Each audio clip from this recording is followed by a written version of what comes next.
Délicieux résultat de mon guaguasu prêt et servi. Voilà ce que cela donne. Nous, on va accompagner cela de foutou banane. Et let's go.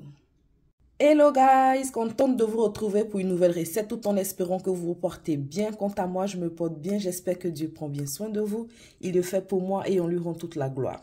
Aujourd'hui, je suis là pour vous présenter une recette simple, efficace et dangereuse. J'adore.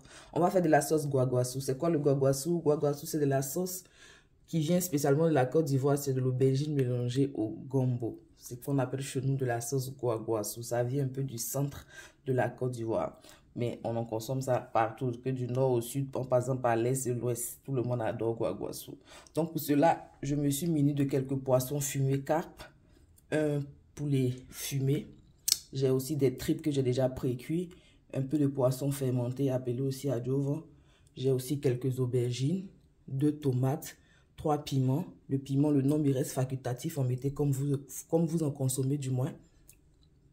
Un peu de gombo, 2 oignons.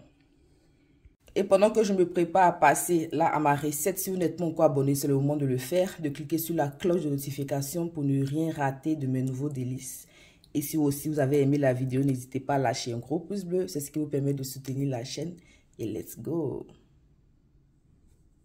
Poulet et poisson ainsi que mon petit poisson fermenté est dans une casserole. Je vais rajouter un peu d'oignon par-dessus. Et ensuite, on va rajouter de l'eau. Là, moi, je vais mettre un demi-litre d'eau pour commencer. Je vais aussi rajouter mon cube crevette ou le cube de votre choix et un peu de sel. La quantité comme vous le consommez. Rajouter par-dessus le reste des ingrédients. La tomate, le gombo, l'aubergine, le piment. Voilà, et on va laisser tout ça mijoter. Comme la viande est déjà pré-cuite, quand je dis la viande, je parle des tripes. Le poulet aussi, il est assez bien fumé, il est déjà aussi pré-cuit. Et puis le poisson, donc on va faire un truc rapide, simple, comme je vous l'avais dit.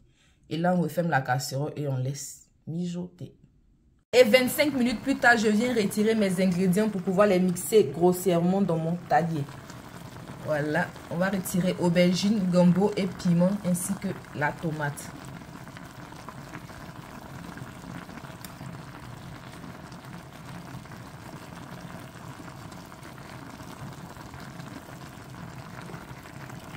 Écraser ainsi grossièrement et renverser cela à l'intérieur.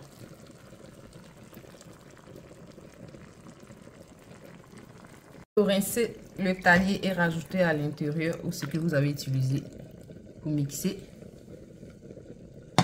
Je ne vais pas mélanger avec une écumoire. Je vais juste soulever la casserole et essayer de bien remuer. Ainsi, on ne va pas rajouter d'eau. On va faire vraiment un guaguasu villageois, là, dangereux, simple, efficace. Et voilà, après avoir bien remué ici, une bonne dizaine de minutes plus tard, ma sauce guaguasu est fin, ready. J'adore. Le goût est incroyable, un guaguasu naturel, délicieux. Pas besoin de chichi, le goût se trouve dans les ingrédients. Aïe, merci ma grand-mère pour cette recette-là. Donc là, je passe maintenant au dressage de mon repas.